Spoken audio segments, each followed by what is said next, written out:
As he walks through the city in this episode, every corner feels different now. Every conversation carries new meaning. When Diamond calls out to him, he hears the control behind the calm. When Jenard approaches, he hears the manipulation behind the friendly tone. D-Mac doesn't confront them because he knows that emotional reactions give power away. Instead, he listens more, speaks less, and watches everything. This new silence isn't Ferret's strategy. He's preparing himself, not for a fight, but for freedom. The emotional shift inside him becomes deeper than anger. It becomes confidence, a quiet, dangerous kind of confidence. The kind you get when you finally see the truth clearly. D-Mac starts thinking about his own plans. What does he want? Who can he trust? Where does he go from here? For the first time in a long time, he's not waiting for Diamond or Jenard to tell him what to do. He's rewriting his place in the game, step by step. This section of the story shows him breaking out of the mental cage they built around him. He's not loud, but he's aware now. Not reckless, but ready. And as the episode moves forward, it becomes clear that D-Mac isn't just reacting to betrayal, he's evolving because of it. The boy who used to look up to Diamond and Jenard is slowly disappearing. In his place, a new version of D-Mac is forming, one who refuses to be used ever again. By the time D-Mac reaches the final stage of his realization, something inside him changes in a way that can't be reversed. It's no longer about the shock of betrayal or the pain of being used. Now it's about purpose. He starts to understand that if he keeps walking the same path, he'll stay trapped in the cycle that Diamond and Jenard created for him. So he begins to map out a future where he stands alone, not as someone's soldier, not as someone's puppet, but as his own man. This internal decision doesn't happen in a dramatic moment. It grows slowly, like a fire spreading through dry wood. He knows he doesn't need to announce it. Real power grows silently, and that's exactly how he moves now. During the last moments of this episode, D-Mac starts paying attention to the small details around him, things he would have ignored before. The way Diamond watches the room before giving him a task, the way Jenard checks his phone right after talking to him, and the way people in the streets react when they see D-Mac getting orders. Suddenly, he sees how everyone else already knew the role he was playing. That realization stings because it means he was the last one to understand what was happening. He wasn't just being played by Diamond and Jenard, he was being watched by everyone else while it happened. And nothing feels worse than knowing people saw you as blind when you were trying so hard to prove you were sharp. Instead of letting that humiliation break him, D-Mac lets it push him forward. He becomes quieter, which makes people underestimate him even more. They think the same kid who followed orders yesterday will follow them tomorrow. But inside, his entire mindset has shifted. Every move he makes from now on is careful and calculated. When he walks into a room, he's not thinking about how to survive, he's thinking about how to stay 2 steps ahead. That's the kind of growth that only comes from deep betrayal. Pain becomes the fuel that sharpens his mind. As D-Mac reflects on everything he's learned, he realizes something important. Diamond and Jenard weren't playing him because he was weak. They were playing him because he had value. They needed him. They relied on him more than he realized, and that is what gives him power now. The same traits they used against him, his loyalty, his drive, his hunger, are the same traits he can use to rise above them. The difference is that now he knows the truth. He knows how they think, how they move, and how they manipulate. That knowledge becomes his armor. The streets teach people to choose sides, but D-Mac is now learning to create his own. He starts imagining what it would look like to step out of their shadow completely, to build something independent, to make moves without being controlled. The thought scares him a little because freedom is always harder than following orders, but it also excites him. It feels like the first real choice he's ever had. The episode captures this shift beautifully. The quiet anger turning into quiet ambition. The feeling of betrayal turning into determination. Toward the end, there's a moment where D-Mac stands alone, thinking. And for the first time, he's not replaying old conversations. He's thinking about what comes next. He's thinking about how to protect himself, how to build smarter alliances, and how to stop letting others shape his path. That moment marks the beginning of a new arc. The moment when DMAC stops being the boy cop between two brothers and becomes a man who won't let anyone use him again. This final section shows how betrayal can create strength. It shows how pain can turn into clarity. And it shows how DMAC, once the most controlled person in the room, is slowly becoming the most unpredictable. Because a man who no longer trusts the people who shaped him is a man ready to shape himself. And once DMAC takes that first step toward independence, Diamond and Jenard won't see the danger coming until it's already too late. As DMAC steps into this new version of himself, he starts to understand something deeper about the world he's living in. Betrayal isn't the real enemy, blind trust is. People in the streets survive not because they have the strongest crew, but because they know how to see the truth before the truth destroys them. And now, after everything he's gone through, DMAC begins to see the truth about Diamond and Jenard in a way he never could before. He finally understands their motives, their fears, and the hidden reasons behind the way they treated him. This new understanding doesn't soften the betrayal, but it gives him something more important: knowledge. And knowledge is power. The first thing DMAC realizes is that Diamond and Jenard didn't manipulate him because they simply wanted control. They manipulated him because they needed him, but didn't know how to ask for loyalty the right way. Diamond wants to rebuild his empire and keep everything clean and predictable. Jenard wants chaos, fast money, and a name that rings loud in the streets. Both brothers see the world differently, but the one thing they share is fear. Fear of losing power, fear of losing territory, fear of losing the people around them. And when people are afraid, they start using others instead of trusting them. DMAC was caught in the middle of their fears, not just their plans. This realization doesn't excuse their actions, but it gives DMAC a new level of understanding. He sees how Diamond carries the weight of being the older brother, trying to keep everything from falling apart. He sees how Jenard, for all his loud talk, is really just trying to escape the shadow that's followed him his whole life. DMAC becomes aware that neither of them ever saw him as an equal. They saw him as someone they needed to hold onto by any means necessary. When he looks at it through that lens, the manipulation becomes clearer, sharper, and more dangerous. Because people who want control will do anything to keep it. But with this understanding comes clarity about himself. DMAC begins to realize the depth of his own strength. The reason they kept him close was because he had the potential to become a threat if he ever stood on his own. They weren't shaping him out of love, they were shaping him out of fear of losing him. And that knowledge hits him hard. It's the moment he recognizes his own value. He's not the weak link. He's not the kid who needs guidance. He's the asset they wanted to own, the weapon they wanted to control. And once he sees that, he knows he can reshape the entire story. This shift transforms him even further. Instead of feeling like a lost piece on a chessboard, DMAC starts to think like someone who can flip the board entirely. He begins to picture what it would look like to use their fear against them, to let them underestimate him just long enough for him to rebuild his future on his terms. He doesn't want revenge, not yet. What he wants is freedom. He wants to stop being a piece in their game and become a player in his own right. And that thought lights a fire in him that can't be put out. The beauty of this section of the story is how quietly powerful it is. There's no yelling, no dramatic confrontations, no threats. The battle happening inside DMAC is deeper than that. It's the battle of identity. It's the moment when he stops seeing himself through Diamond and Jenard's eyes and starts seeing himself through his own. He understands that if he continues to let them shape who he becomes, he'll never escape the cycle they're trapped in. But if he steps away, even mentally, he begins to grow into the kind of person they can no longer control. Toward the end of this internal shift, DMAC feels something new: calm.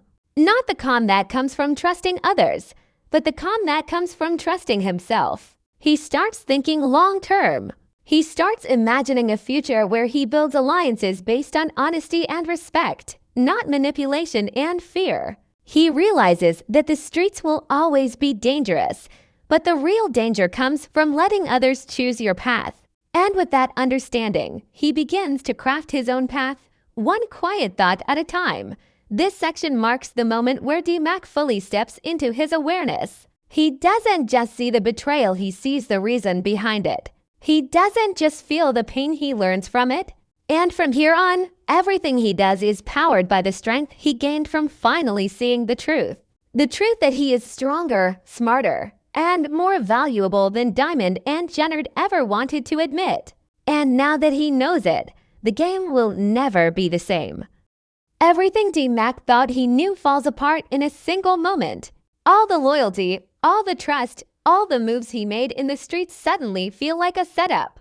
And when he finally sees the truth for himself, there's no going back, because nothing cuts deeper than realizing the people you trusted were using you the whole time.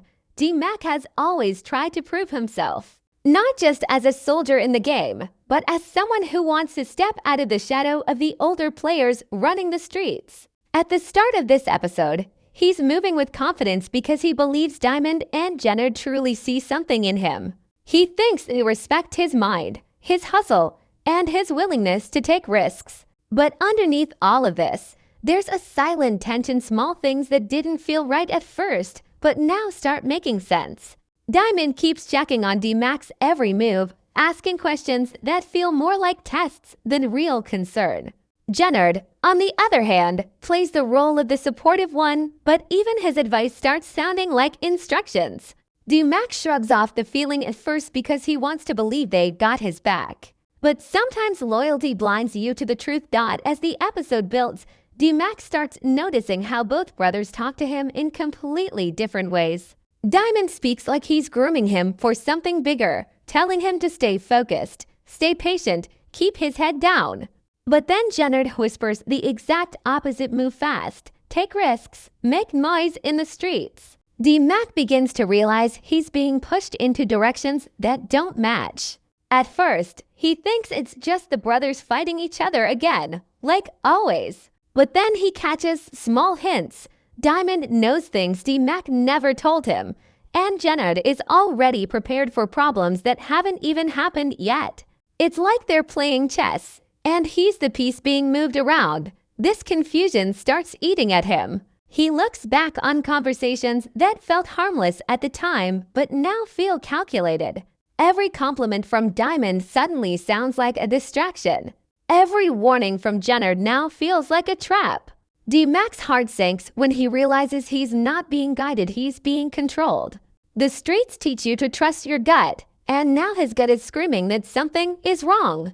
That uncomfortable truth hits him slowly, piece by piece, until it becomes too loud to ignore. The shift inside DMAC is quiet but powerful. He stops speaking as freely. He watches their faces more closely. He replays moments in his mind over and over: the deals, the orders, the lies wrapped in brotherly advice. It's painful because he didn't just trust them as leaders. He trusted them like family. The moment he admits to himself that something is off, he feels the weight of disappointment pressing down on him. This isn't just betrayal. It's the feeling of being used, of being placed exactly where they needed him so they could win their battles. Well, he never even knew he was part of a bigger game. And now that DMAC senses the truth, there's no turning back. The episode sets up the beginning of a new mindset for him. The doubt, the anger, the realization, they all start boiling inside, slowly changing him into someone who's ready to stand on his own. Because once you realize the people you trusted were playing you, the only move left is to decide whether you stay loyal or break away. DMAC's mind keeps replaying every moment, every conversation, every promise Diamond and Jenard ever made to him. And the more he thinks about it, the more the truth becomes clear. Nothing they said lined up with their actions. He starts connecting dots he ignored before. Diamond always acted like he wanted to teach him, but teaching never felt like this. Instead of building him up, Diamond kept him boxed in. Every time DMAC tried to take a step forward, there was always a warning, always a reason to slow down, always a reminder that he wasn't ready yet. At first, DMAC took it as guidance. But now he sees the truth behind it. They weren't protecting him. They were keeping him under control. Jenard's actions become even more suspicious when Dimac replayed them in his head. Jenard always played the role of the rebel, the one who didn't follow the rules, the one who encouraged Dimac to think for himself. But now, with clear eyes, Dimac sees that even Jenard's freedom talk was part of the trap. Every time he pushed Dimac to move faster and take risks, it wasn't to help him grow. It was to use him as a tool, someone to do the dirty work that Jenard didn't want to touch.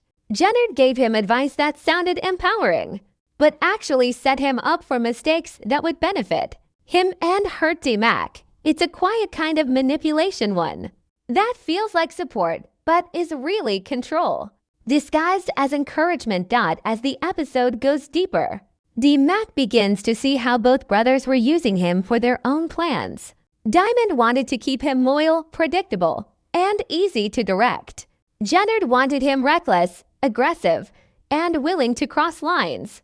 They weren't guiding him, they were shaping him into whatever version of himself benefited them the most. And the worst part is, they did it without ever giving him the full truth. They fed him just enough information to keep him moving, but never enough to understand the whole picture. They treated him like a soldier, not a partner. Like a pawn, not a person. This realization hits hard because Dimac isn't stupid. He starts remembering how they both reacted whenever he asked questions. Diamond would dodge them with calm, father-like answers that didn't actually explain anything. Jenard would turn the questions into jokes or change the subject. Both of them kept him in the dark, just in different ways. And now that he's finally seeing this pattern, the betrayal feels even deeper. They weren't just using him, they were depending on him. Not noticing it, Dimac begins to pull back emotionally, even if he doesn't say it out loud. He starts studying their behavior instead of trusting it. When Diamond talks, he listens for what's not being said. When Jenard shows up, he pays attention to what Jenard avoids, not what he brings up. He's watching them the way they've been watching him. The shift inside him is slow but powerful, like a fire building under the surface. He feels the anger, but he holds it in because now he knows he has to move smarter than ever. You don't react when you're being played, you wait, you observe, and then you strike when the truth is clear. This section of the episode builds the emotional foundation for what's coming next. Dimac isn't loud, but he's awake now. He sees the fake smiles, the half-truths, the sudden concern that comes out of nowhere. And the more he sees, the more dangerous he becomes, because a person who once trusted blindly is now someone who trusts nothing. The betrayal isn't just painful, it's transforming him. The boy who once wanted guidance is turning into a man who's done being controlled. And from here on, every step he takes is shaped by this new clarity, pushing him closer to breaking, away from the people who played him the most. The turning point for Dimac comes when he stops trying to understand Diamond and Jenard's motives and starts trying to understand the role he has been pushed into. This shift is powerful because it's no longer about emotions, it's about clarity. He begins to look at the streets the same way Diamond and Jenard do, like a board full of moves, risks, and secrets. And when he does that, everything becomes painfully obvious. He finally sees how every situation he got pulled into had one thing in common. It opened doors for Diamond or cleared obstacles for Jenard. He realizes he was never the center of their concern. He was the tool they used to make things easier for themselves. This realization hits him hardest when he thinks back to the moments he was thrown into conflict. Every opportunity he got wasn't really for him, it was a test, a trap, or a distraction. Diamond sent him into situations that needed a strong young soldier, but all those missions did was remove threats Diamond didn't want to handle directly. Jenard encouraged him to push boundaries and make a name, but every time Dimac made noise in the streets, it created chaos that only benefited Jenard's own plan to gain power. Looking at it now, Dimac sees how both brothers shaped his path without ever giving him a chance to choose it himself. But what makes the betrayal even sharper is the way they both acted like they cared. They used soft words, brother-like advice, and fake protection to keep him calm. They made him feel valued, but only to the point where he stayed obedient. D-Mac remembers the exact look Diamond gave him when he questioned one of his orders calm on the outside, but sharp underneath. Jenard did the same, except he hid his manipulation behind a smirk or a joke. They both played him with different styles, one with authority, the other with chaos. And now that he's aware of it, he feels the weight of every lie as if it's pushing down on his chest. Slowly, D-Mac begins to see himself differently too. Instead of the young kid trying to prove he belongs, he starts thinking like someone who deserves the truth. He realizes that if he stays in their shadow, he'll never be more than a convenient weapon. He won't grow, won't rise, won't escape the cycle. That thought shakes him because he's always wanted more than street loyalty. He wanted real respect. And now he sees that neither Diamond nor Jenard ever planned to give it to him. They kept him in the middle of their war, using his trust as leverage, using his ambition as fuel.